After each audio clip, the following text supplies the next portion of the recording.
Hey, everybody. It is Thursday, and we all know what that means.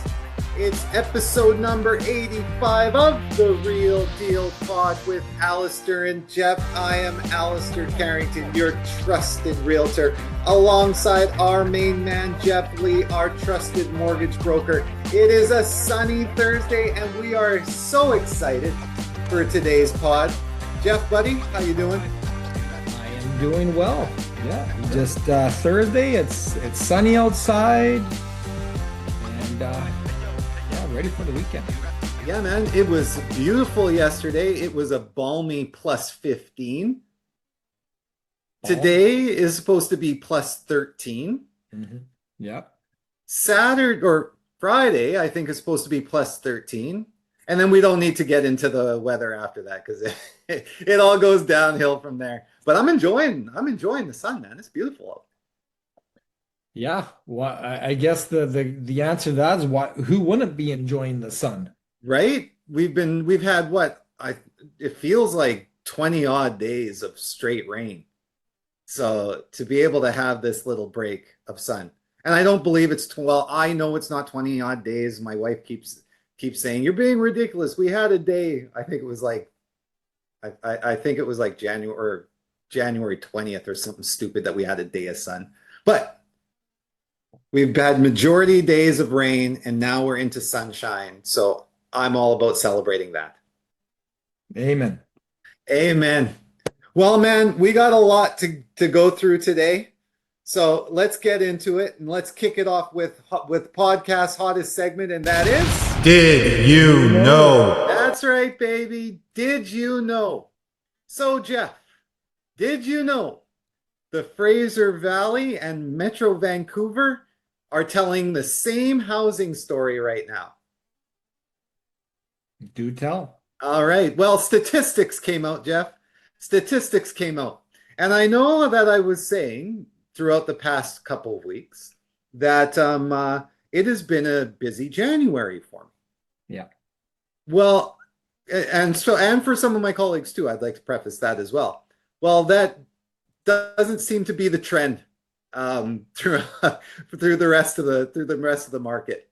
So home prices across both regions have drifted back again, more so towards pandemic era levels. And again, it's not because buyers are rushing in, but it's because they're still waiting. Mm-hmm. In the Fraser Valley, prices fell for the 10th straight month, with benchmark pricing now sitting just under $900,000. This is the first time we've seen that since early 2021. And at the same time, inventory is continuing to pile up.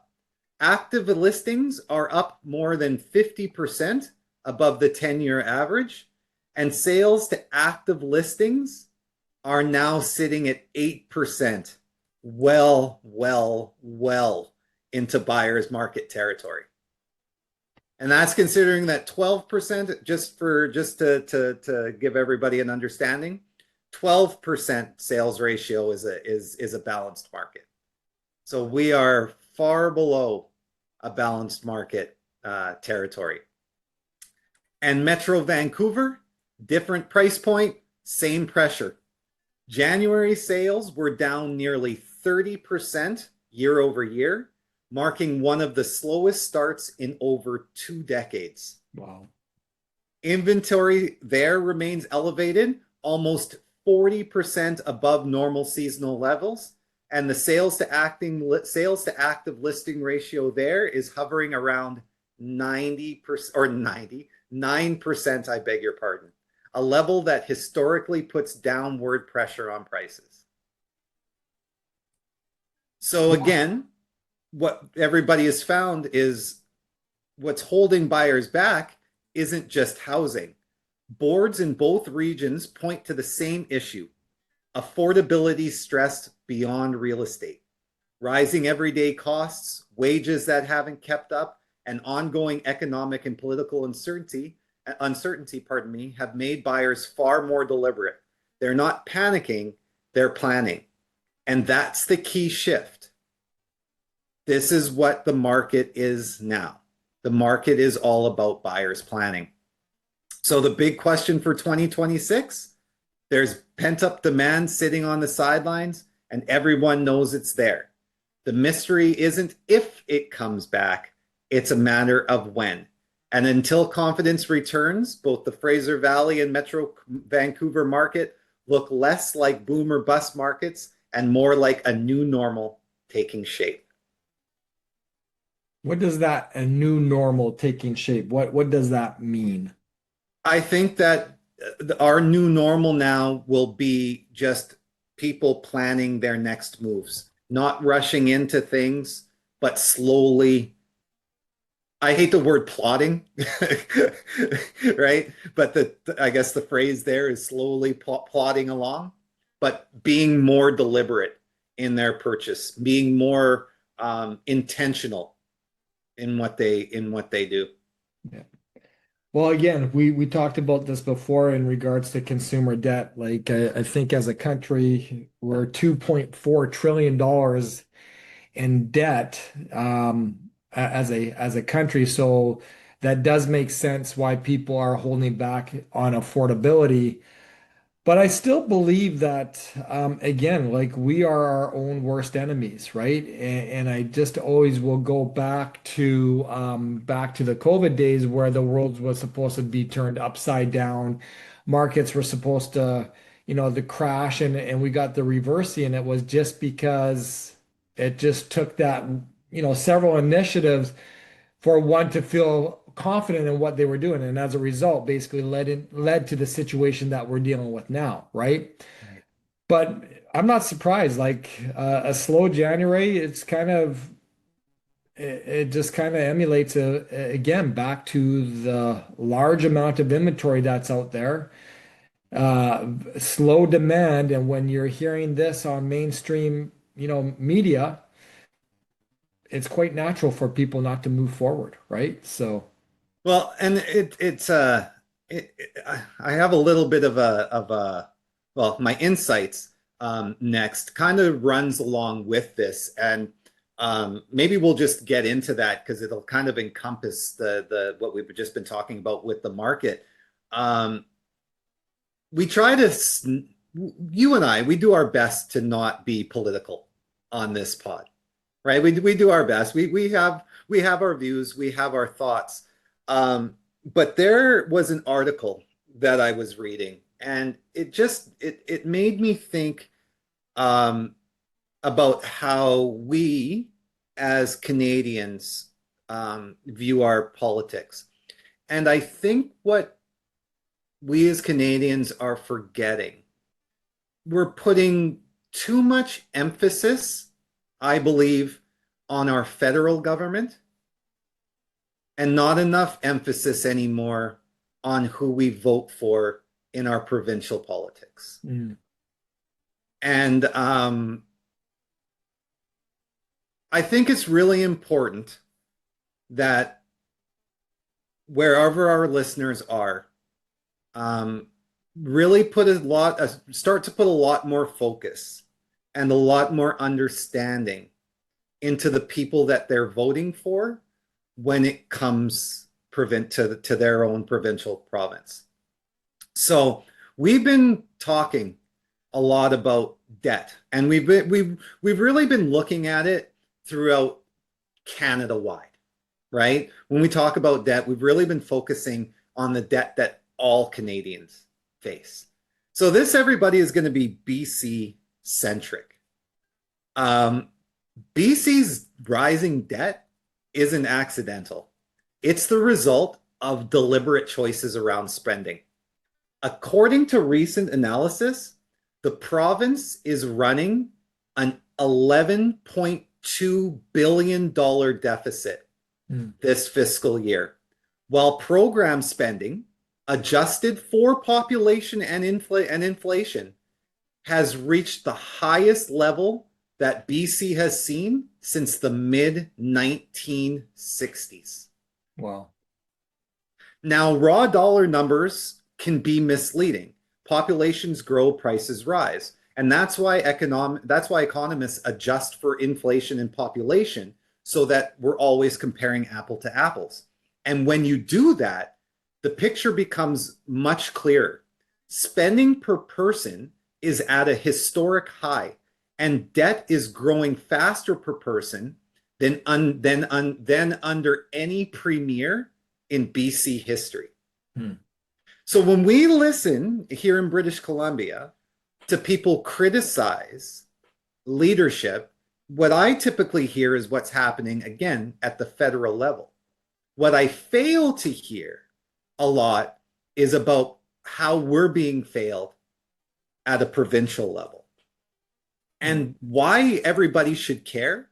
It's because debt is not abstract. It has consequences. Every dollar spent servicing interest is a dollar not spent on healthcare, education, or infrastructure. Next year alone, debt interest is projected to exceed $5 billion, more than double what the province spends on child welfare. And that matters because it limits our future choices. Higher debt today can mean higher taxes tomorrow, I beg your pardon, or fewer services when people need them most. This doesn't mean spending is inherently bad. Governments exist to serve people, but responsible leadership means asking hard questions. Are we spending wisely? Are programs delivering results? And is government growing faster than the economy that supports it? One clear pressure point is the size of the public sector. Compensation for government employees accounts for roughly half of all of our provincial spending. And that doesn't mean cuts for the sake of cuts, but it does mean accountability, efficiency, and discipline matter. And here's the bigger idea. British Columbians don't need louder debates. They need clearer explanations. They need leaders who can distinguish between necessary investment and unsustainable expansion. And they deserve a plan that protects public services today without saddling future generations with the bill. Steady leadership isn't about doing nothing. It's about making informed choices guided by facts and grounded in respect for the people paying the bill. And that is my insights for today. What are your thoughts, Geoff? I'm still trying to unpack it all. Okay. So summarize it. That was a long one. So I will summarize it coming from, as I've always said, I'm from Winnipeg, Manitoba, and in Winnipeg, they suffer. I say I'm a conservative still. I'm more of an independent as everybody, as I've been telling people now. But being a conservative in Manitoba, we were always saddled with an NDP government. And what happened with NDP governments, and what still happens with NDP governments, is that they are notorious for spending provinces into debt. And what happens is, once we would be in debt in Manitoba, we would then elect the conservative government who would work for 8 years to balance our budget finally and get our spending under control, only for that only for that party, I beg your pardon, to be voted out again for an NDP government that would spend us back into debt. And that is what we're seeing here in British Columbia.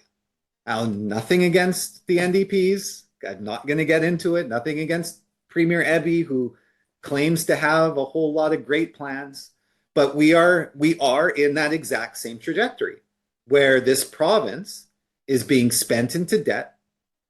And we have policies, again, like removing Airbnbs and all that great stuff that are causing mass financial difficulties within our province. And we are, again, headed into next year, going to be another $5 billion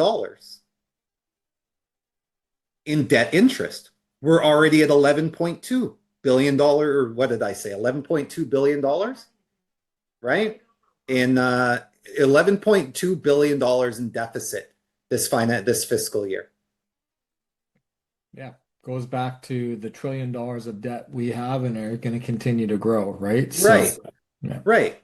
And so this is what I say when when this is what I'm talking about when we talk about, people criticizing governments, and normally we're levying it on liberal governments or whatever governments that we're levying it on. It's always from a Canada perspective. When we're not looking deeply enough, in my opinion, to whom the elected officials that we have in our own province. And so when it comes to our next elections, what I'm hoping is that we start thinking about that. And I mean, everybody's got their partisan party, right? Who they gravitate towards, and that's fine. You have your reasons, but I just want people to think deeper, right? Is this elected official that I'm going to be voting for, what are they going to be doing to the debt in my province, where I live? How are they going to affect my province, where I live? Yeah. Yeah. Right? Well, good insights. Yeah. Yeah, again, you're right because a lot of times, and again, I still believe this is media driven, right? Like what you hear is where you focus on, and you don't really hear how, well, I guess in BC's case, how poorly that our budget is being managed, It's right? awful. And I think I just read a poll or heard a poll that actually the NDP has quite a strong hold here in BC as well, which could be next kind of idea, right? So Yeah, they will, and that's kind of what brought this up in my head too. We do have an election, and I do, and yes, the NDPs, they are favored um, to win again. And I'm not saying it's a problem, but it's a problem. It is honestly a problem. It's a problem, right? So again, everybody, I just want people to again dig a little deeper before you cast that vote. Understand a little bit more the effects that vote is going to have on our economy in BC. It's not ran by the federal government. It is ran by our leaders here provincially, right? The success of our province does not depend on Mark Carney. It does not depend on Pierre Poilievre. It does not depend on whoever is going to get the leadership for the NDPs federally. It does not depend on them. It depends on our premier and who we vote for provincially. That is where our success comes from. yeah, and if you're going to complain and you don't vote, then the problem is also you. Exactly. So that's where it is, man. Debt is the debt, like the issues with the province, and yes, the issues with what everybody is facing, from the overarching noise that we get from down south or whatever else is going on. That's all playing into the fact that we are seeing inventory levels 50% higher than we've seen in a decade, and we're seeing sales slower than we've seen in 2 decades in the market. And again, to me, in my mind, what this all circles back to is an unrelenting amount of opportunity that people have. If you just get cut through the noise, if you cut through the smoke, right? It is an unrelenting amount of opportunity that people here have in British Columbia to change their lives, to change their net worth, and to really set themselves up on a positive path for the next 10 years.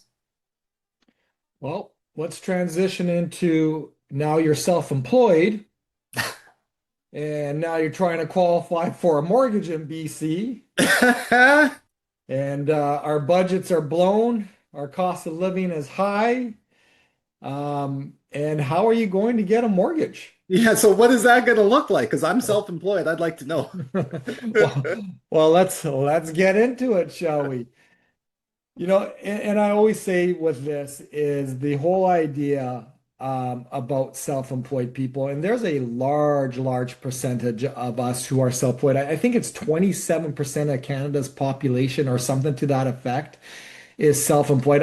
You may have to fact check that, but I think it's about 27% um, people here in Canada are self-employed. They're either sole proprietors, they're incorporated business owners. And at the end of the day, when you have a great business, and we've talked about this before, when you have a great business, what are you trying really not to do as a tax strategy is report a lot of income, right? Yep. Because again, keep in mind the higher amount of income that you report when you're business for self, the more income tax, personal income tax that you're going to pay. So a lot of us who have great businesses may be reporting not a heck of a lot of income due to a tax strategy by your tax accountant, I would hope. And now you're going out to buy $1 million property, or I think you said here in the greater Vancouver area, a detached home is 900,000. Is that what That's I in the heard? Fraser Valley. In the That's in the Fraser Fraser Valley? Valley. Detached in, I believe, is or the average home, whether it's townhome, condo, single family in Vancouver, I believe, is 1.2. It was 1.2 So, and again, an average on everything, right? So on everything. Right. you take a look on you buying a detached home in Vancouver, probably it's going to be 1.5 million Yeah. plus, right? Yeah. Yeah. And you are self-employed, you're reporting $60,000 of income. How are you going to be able to get that mortgage? And a lot of times when you're self-employed, and many of us may have heard this, well, you just don't qualify, Allister, because you don't report enough income. And a lot of times it's what do you mean? My business does $1 million. Well, yeah, your business may be doing $1 million, but you're only reporting $60,000 of income. Well, what do you mean? Like, isn't this based on my company? Well, unfortunately not. It's fortunately not, Alistair. This is based on your personal reporting income and what you're paying tax on. So that's the number one thing to understand, folks, is when you are getting a mortgage as a self-employed person, it is based on what you're personally reporting for income and what you're personally paying tax on that income. This is how you qualify as a business for self owner. One of the ways you qualify. Alistair, I thought you were going to jump in with a question there. Mhm. But at the end of the day, like again, when you're not reporting a heck of a lot of income, or you could be reporting, decent income, but the purchase power that you have or the purchase price you're looking at is 1.5, $1.8 million here, say in Vancouver, the likelihood of you getting approved based on what you're reporting for income is highly, well, I won't say highly unlikely, but it could definitely very well be challenging, right? So if you, as a self-employed person, are hearing the word no because you're not reporting enough income, and then you're going to your bank to say, hey, I need you to report me $200,000 in order for me to qualify for what I want. I really want you guys to think twice about having that conversation, because now you got to think, if you're now reporting, say, $200,000 of income, what does that mean? How much tax are you going to be paying on that? Which is going to be a heck of a lot, right? 42%. And yeah, so again, that's almost $80,000 of tax. Yeah. Now, you also need to keep in mind as a self-employed business owner that a lender is going to use a 2-year average. So now again, I'm just using $200,000 as a number, and maybe that could be a little bit high, but let's just use that as a scenario. Now you're paying $80,000 of personal tax-ish over a course of 2 years. So there's a thing that we've talked about, which is called stated income, right? And again, this pod is for those who are self-employed, for those who have a great business as far as what you're grossing, what you're bringing into your company. You may be reporting decent income. You may not be reporting as much as you should, but you're definitely not reporting enough to get qualified on what you're trying to purchase. And your bank is telling you that, hey, you don't qualify because you're not reporting enough income. So before you go to your accountant and make all those adjustments, I want you to come back to us and let us have a conversation about what stated income looks like. So again, when you are self-employed, I shouldn't always say the banks are just going to take a look on what you're reporting to Revenue Canada. They will also take a look at your financial statements if you're incorporated. You're right. They'll take a look at your net income after tax. They'll take a look at your retained earnings. They'll take a look at what you're reporting for income. They will take a look at the big picture to see what other income that you can use outside of what you're reporting. And again, sometimes that's your retained earnings. Sometimes that's what they call a net income after tax. So that's the income that your company it remains before the tax is paid, right? And then what's after the tax is what can be possibly qualified on, less dividends. So it's a little bit more complicated, right? So even as I'm saying this, is like I probably just lost half our audience, maybe all of it. But at the end of the day, again, it's just telling you the importance of when you're self-employed, trying to get lending is to make sure that you are working with somebody that understands self-employed financing, right? When you're trying to get a mortgage.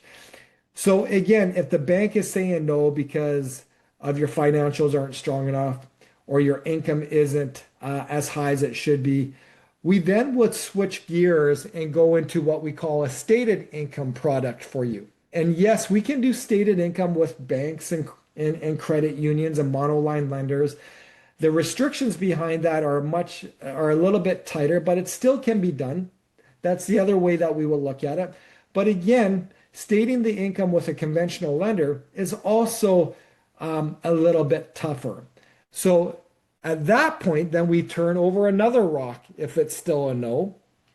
And then we go on to what they call the B side of lending or the subprime side of lending. And stated income with these folks is they're going to take a look at your last 3 to 12 months of your bank statements. Take a look as far as what your company is bringing in. Then they'll take a look at your company's fixed expenses. They'll subtract them. And what is left over is what is the income that we're going to use. So say, for example, your gross business revenues, Allister, are $1 million. You're reporting $80,000 of income and you're wanting to buy this $1.8 million home and you need to report $200,000. What a B lender will do is okay, let's take a look at your business bank statements. Let's take a look at the last 3 months, 6 months, 12 months, depending on who that B lender is.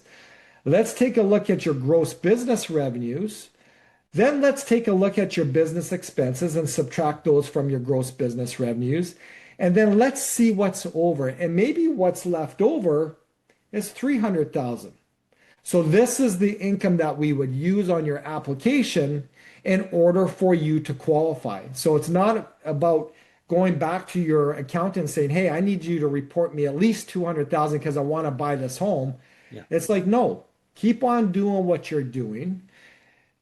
But possibly if your bank is saying no because your income isn't working, your financials aren't working, the stated income through a conventional lender's guidelines are not working, we then shift gears and we go on to the B side or the subprime side, which allows us to state the income, again, based on what you're bringing into your company, less your fixed expenses.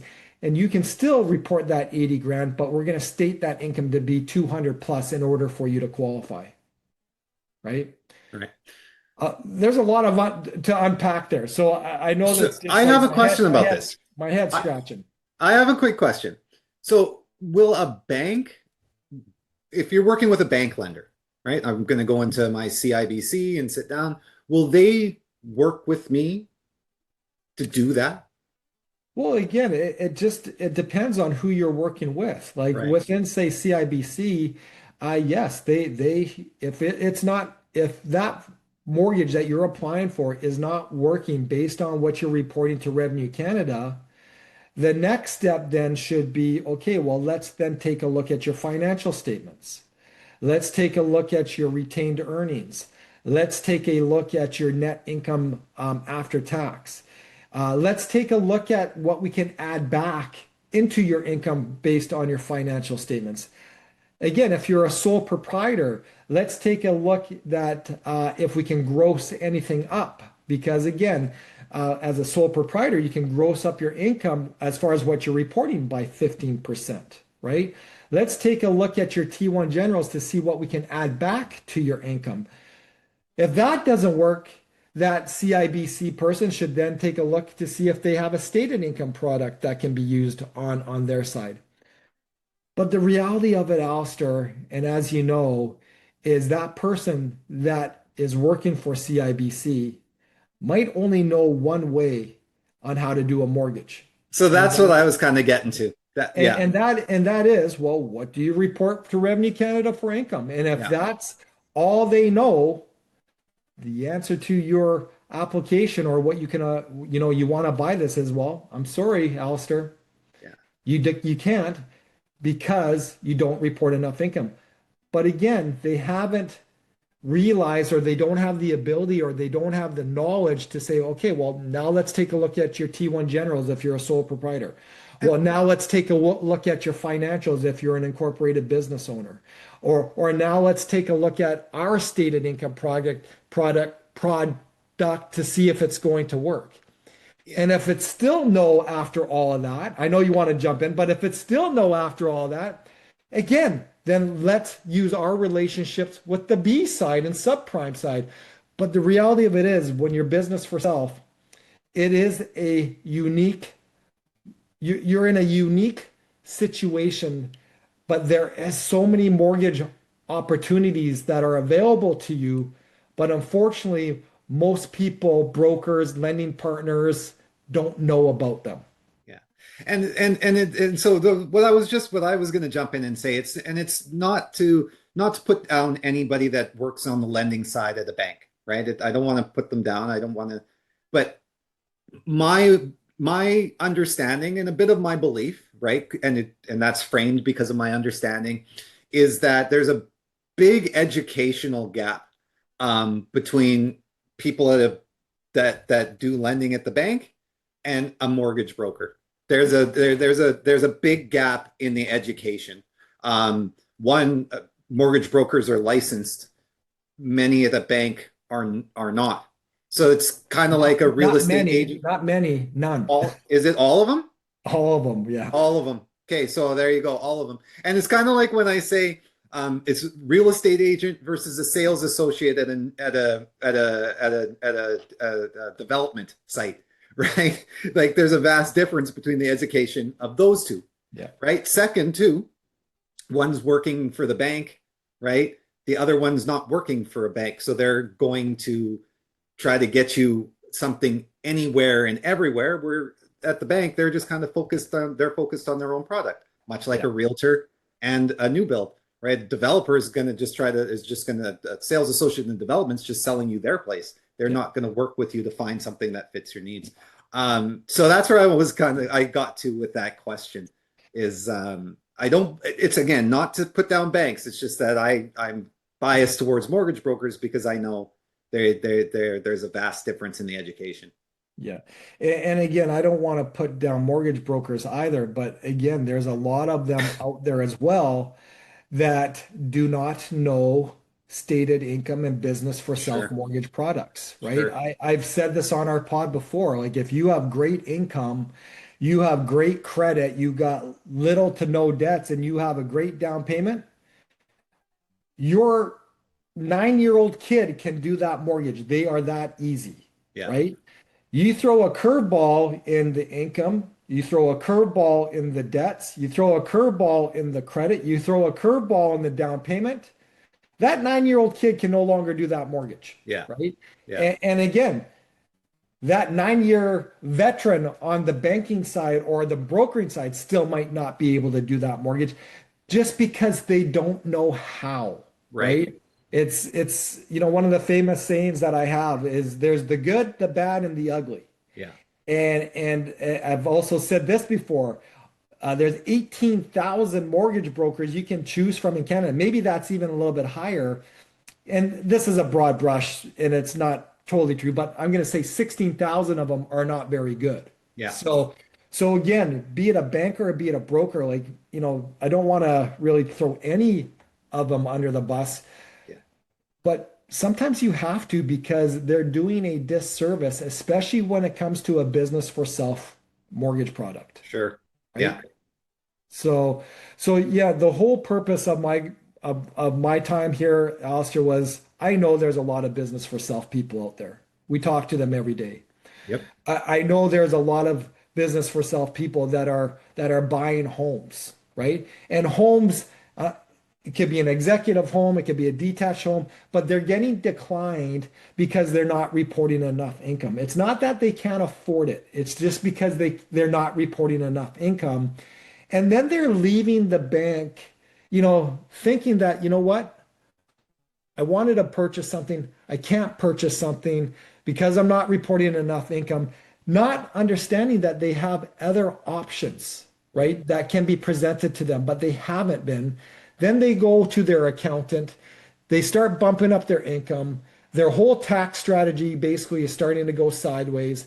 Now they have huge personal tax bills just so they can buy a house. But if they were working with the right person, hey, you can still have your same tax strategy. You can still continue doing the same thing that you're doing. But this is the way that we're going to approach your mortgage by stating the income or looking at your financials. And in doing so, we're going to get you that house that you're looking for. It doesn't happen all the time. But again, I can, I don't even know how many times that we've worked with self-employed people that have got a no from a bank and really turned that no into a yes because we understand on how it works. Yeah.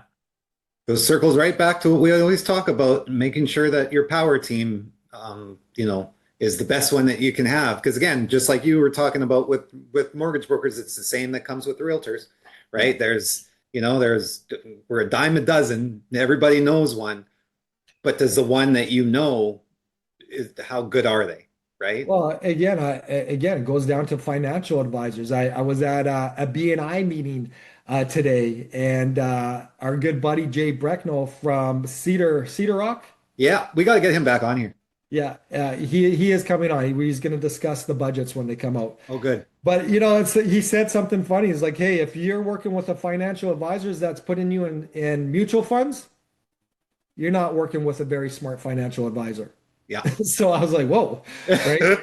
And again, it doesn't matter if you're a financial advisor, if you're a lawyer, if you're a home inspector, if you're a realtor, if you're a mortgage broker. Again, all of those five components of a power team, right? Yeah. There are a dime a dozen, but Yeah. you need to find the right one because if finding that right people on your power team can save you thousands and thousands of dollars Yeah. in so many different ways. Yeah. 100%. 100%. Yeah. And that's all I got. So Beauty, man. Right on time. Right on. Well, that was a lot. I think of course, it was a lot of great stuff. So we covered the market. The market's, still doing its thing. We got people now hopefully focusing on who they're going to vote for when it comes to provincial elections. And now people know, for all those people that are self-employed, they understand the difference between, stated income and how to. The message here is that you have more options than you think. Right. Outside of what you're reporting for income. Exactly. Yeah, exactly. So it's a beautiful, beautiful, beautiful pod we had today, I think, again, tripling down. Hey, that's three things. So that is a triple. Tripling down on valuable content for our listeners out there. I hope you guys all enjoyed today's pod as much as Geoff and I enjoy doing this for you. We'll be back here next week again as normal. Hopefully it's sunny like it is today for everybody. In the meantime, everyone, continue to love, like, share us, tell everybody you know about us, especially if the people that you know work for themselves. Please make sure that they get a chance to listen to this pod. It'll be definitely something that will help them in the future. But until next week, stay empowered. Stay informed. And Geoff? Stay tuned. That's right, baby. Stay tuned. Peace out.